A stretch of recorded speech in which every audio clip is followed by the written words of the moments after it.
Now we start our first chapter, Introduction to Electronic Instrumentation and Measurements.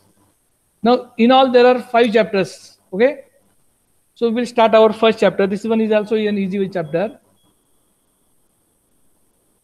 Now, here in this case, in case of this instrumentation, we can say measurements and electronic instruments and measurements. We are going to deal with the electronic instruments and measurements. ठीक आहे.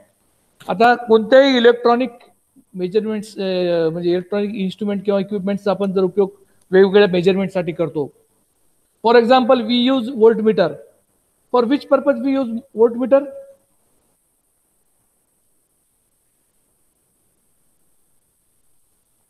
व्होल्टमीटरचा उपयोग कशासाठी करतो आपण आपल्या दैनंदिन जीवनामध्ये? अरे त्याच्या शब्दातच आहे ना. बरं सुरटकर, तुझं फिजिक्स आहे का?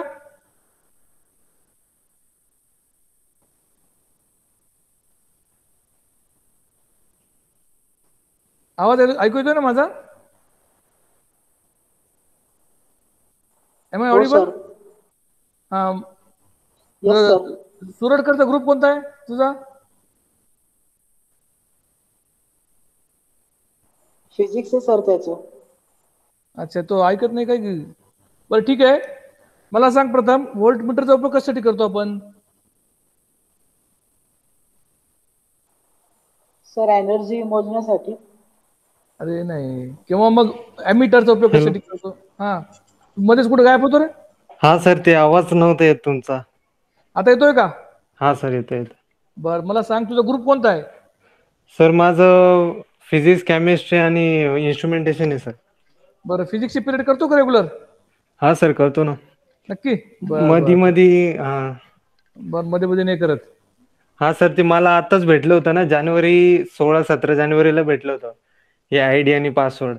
बरं ठीक आहे, हरकत नाही. एमीटरचा उपयोग कशासाठी करतो आपण?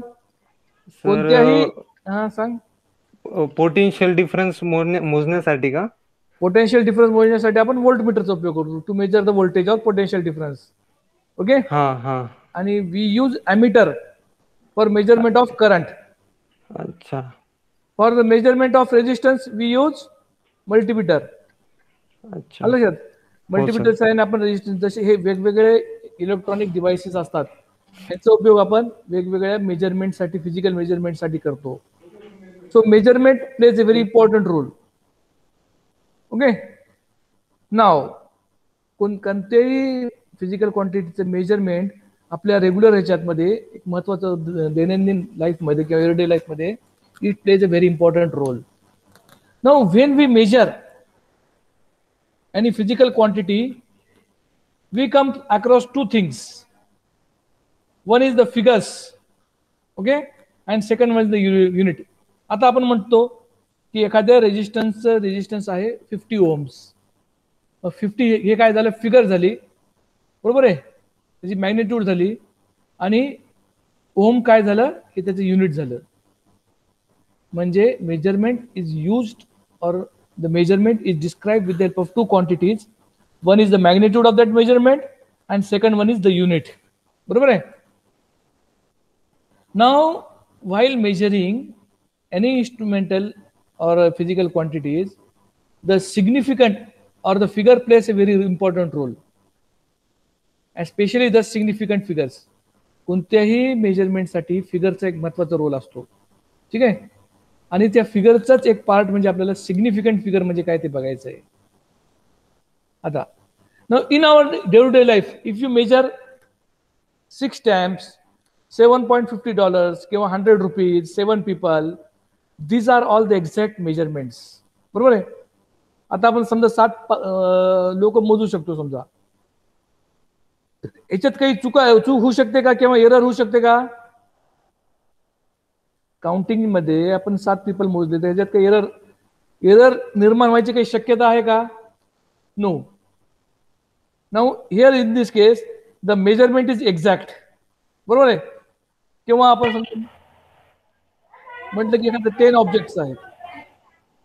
माईक चालू आहे? कोणाचं चालू आहे? Switch off the mic. ठीक आहे, आपण आता मोजलं समजा 10 balls. So there is no possibility of finding error. In that case, this 10, 1, 0, both these figures are significant. अशा केसमध्ये त्या दोन्ही फिगर सिग्निफिकंट आहे. आता इथं काय आहे, 6 स्टॅम्प्स म्हणलेलं आहे, म्हणजे 6 सिग्निफिकंट आहे, $7.50 हे सगळे सिग्निफिकंट फिगर्स आहेत. ठीक आहे. पण कधी कधी काय होतं की काही measurement they are subject to errors, म्हणजे त्या ठिकाणी त्रुटी निर्माण व्हायची शक्यता असते. समजा आता उदाहरणार्थ आपण म्हटले की the height of a boy is suppose or person is 68 centimetre. एखाद्या मुलाची हाईट 68 सेंटीमीटर असं पण मोजलं, त्या ठिकाणी काय होतं, एरर होऊ शकतो तयार. कशामुळं? तर how straight the person stands, तो जर वाकून उभा राहिला तर त्या ठिकाणी त्याची हाईट कमी होऊ शकते. Yes sir, yes sir. टाच उंच करून उभा राहिला तर हाईट जास्त होऊ शकते. म्हणजे त्या ठिकाणी एक्झॅक्ट मेजरमेंट आहे का? No, there is no exact measurement in that case. जसं पहिल्या केसमध्ये मेजरमेंट एक्झॅक्ट होतो, त्याच्यामुळे त्या मेजरमेंटमध्ये जेवढ्या फिगर होत्या त्या सगळ्या कशा होत्या, सिग्निफिकंट होत्या. पण कधी कधी काय होतं, कधी कधी असं आता आपण एखाद्याचं वजन मोजलं, एखाद्याचं वजन आहे 80 kg किंवा 70 kg. Now there might be error in that measurement. It might be 79 kg or it might be 81 kg. Depending, there might be error in the instrument also. Okay. Now in that case, the significant figures plays a important role. लक्षात येत आहे? म्हणजे ज्या measurement मध्ये errors तयार होऊ शकतात त्या मेजरमेंट मध्ये significant figures they play a very important role. त्या ठिकाणी मग काय आहे, सिग्निफिकंटचा फिगरचा रोल महत्वाचा आहे. आता सिग्निफिकंट फिगर म्हणजे काय बघू आपण. म्हणजे सिग्निफिकंट फिगरचं लक्षात आलंय कुठं त्यांचं महत्व आहे. जिथं एक्झॅक्ट मेजरमेंट आहे तिथं त्या सगळ्या फिगर जेवढ्या मॅग्निट्यूडच्या फिगर असतील दे are all significant figures. However, whenever there is a chances of error, in that case the chances of error is minimized by applying the significant figures. त्या ठिकाणी आपण काय करतो, मग सिग्निफिकंट फिगर्स अप्लाय करतो. ठीक आहे.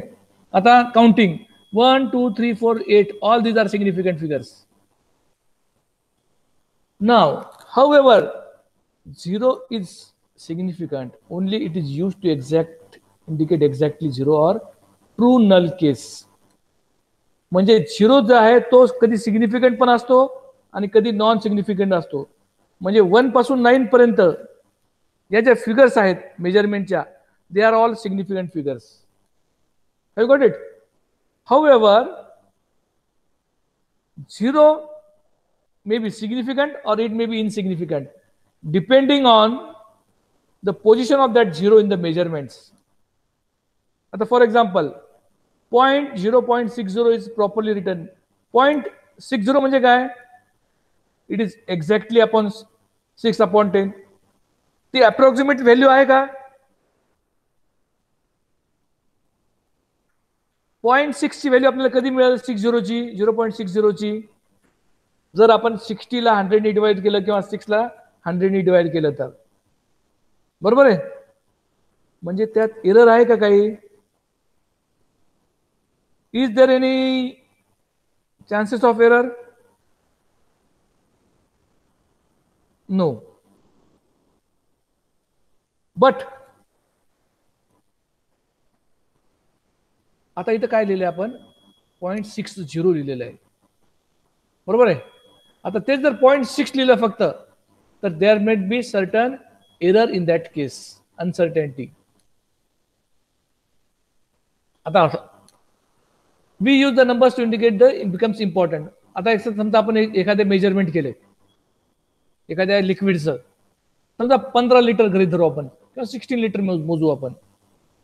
आता एखाद्या समजा आपण केरोसिन किंवा काही मोजलं एखादं water, suppose that measurement of that water is 16 or 16 liters. It has two significant figures. बरोबर आहे. But there might be certain error in that case. समजा मग the liquid might be 15 liters or 17 liter. येते ना लक्षात तुमच्या? प्रथम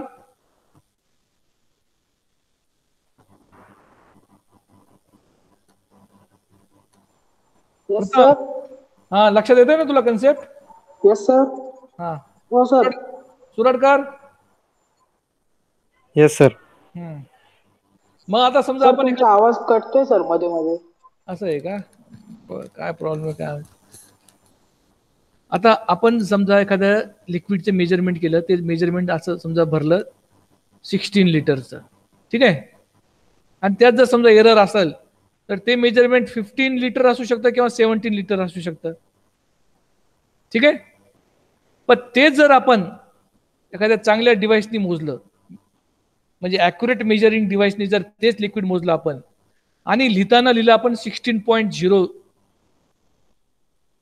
आता 16.0 ज्यावेळेस लिहितो आपण, दोन्हीमध्ये डिफरन्स बघा बरं का लिहिताना, म्हणजे व्हॅल्यू त्याच आहेत. Are you getting here? पण आपण 16च्या ऐवजी काय लिहिलेलं आहे? 16.0. ज्यावेळेस आपण 16 लिहितो त्यावेळेस एरर हा 15 to 17 मध्ये असू शकते ती व्हॅल्यू, म्हणजे 1 लिटर जास्त किंवा 1 लिटर कमी. But when we write 16.0, in that case the error will be between from 15.9 to 16.1. म्हणजे ह्या ठिकाणी एरर काय झाला? मिनिमाइज झाला, ठीक आहे. म्हणजे ज्यावेळेस means there is difference between writing in case of measurement म्हणतो मी, जनरल म्हणत नाही बरं का. I am talking about this writing of 0 in case of measurement. ज्यावेळेस तुम्ही 16 लिहिता, मेजरमेंट कुठून कुठं व्हेरी होतं? 15 पासून 17 पर्यंत. पण तेच जर तुम्ही 16.0 लिहिलं, आलं लक्षात, तर तेच मेजरमेंट 15.9 to 16.1 लिटर मध्ये व्हॅरी होत आहे. म्हणजे त्या ठिकाणी बघा सिग्निफिकंट फिगर्स. आता फॉर एक्झाम्पल एक प्रेशर गेज आहे. प्रेशर गेज कशासाठी मोजतात बरं? बरं मला सांगा, तुमच्या रोजच्या लाईफ मध्ये तुम्ही प्रेशर गेज कुठं बघता?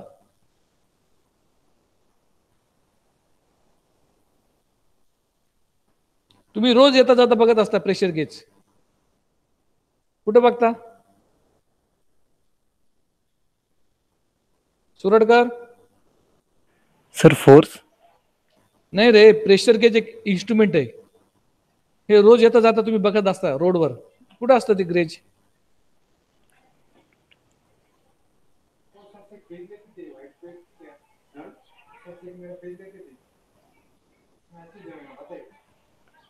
हॅलो हॅलो प्रथम, हे जे गेज आहे, हे जे गेज आहे रोज तुम्ही बघता रोडवरती समजा येता जाता, कुठं असतं हे प्रेशर गेज?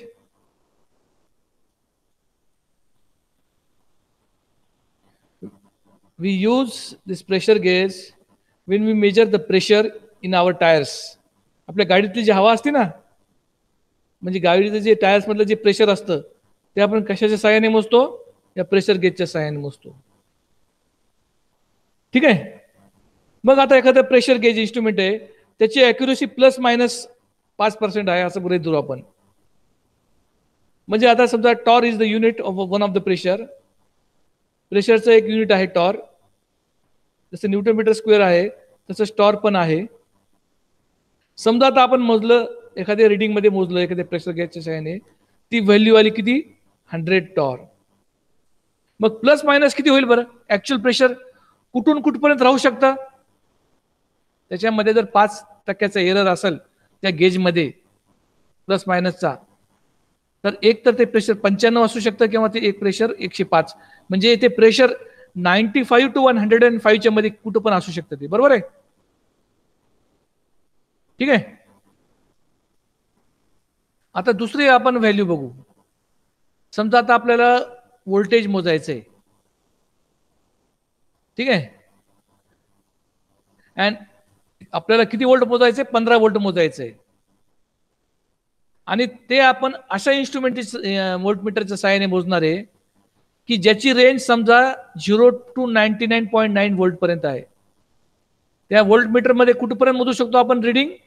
0 पासून 99.99 व्होल्ट पर्यंत मोजू शकतो विथ ॲक्युरसी ऑफ ±1%. त्या व्होल्ट मध्ये एरर कितीचा आहे? ±1% आहे. ठीक आहे. आता त्याच्यामध्ये तर 1%चा एरर आहेच plus minus. In addition to that there is another ±1 digit error in the least significant position. आणि ह्याला म्हणायचं लास्ट डिजिट बबल. हे जे एरर आहे लक्षात, त्या व्होल्टमीटर मध्ये काय आहे? 2 एरर आहेत. एक तर 1% एरर आहे त्याच्या ओव्हरऑल मेजरमेंट मध्ये, आणि दुसरा एरर जो आहे तो ±1 डिजिटचा एरर आहे. कशामध्ये? त्याच्या लिस्ट सिग्निफिकंट बीट मध्ये. आणि अशा प्रकारच्या प्रॉब्लेमना म्हणायचं लास्ट डिजिट बबल. आता लिस्ट सिग्निफिकंट बीट म्हणजे काय बघा. आता समजा एखादा व्होल्टमीटर आहे, त्याची रिडिंग किती आहे? मॅक्झिमम मिनिमम 0 आहे आणि मॅक्झिमम 99.99 आहे. ठीक आहे. ह्याच्यापैकी 99.99 जी समजा राईट हँड मधली पहिला 9 आहे 99.99चा, तो झाला लिस्ट सिग्निफिकंट डिजिट. तिथं काही 9चं 8 झालं तर काही फरक पडेल का एवढा?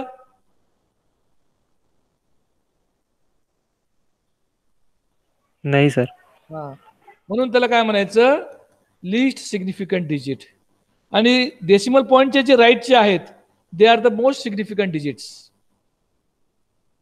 व्हॅल्यू तर लक्षात आली ना तुमच्या? रिडिंग ही फिगर एक, या फिगर मध्ये मोस्ट सिग्निफिकंट डिजिट आणि लिस्ट सिग्निफिकंट डिजिट दाखवलेले आहेत. ठीक आहे.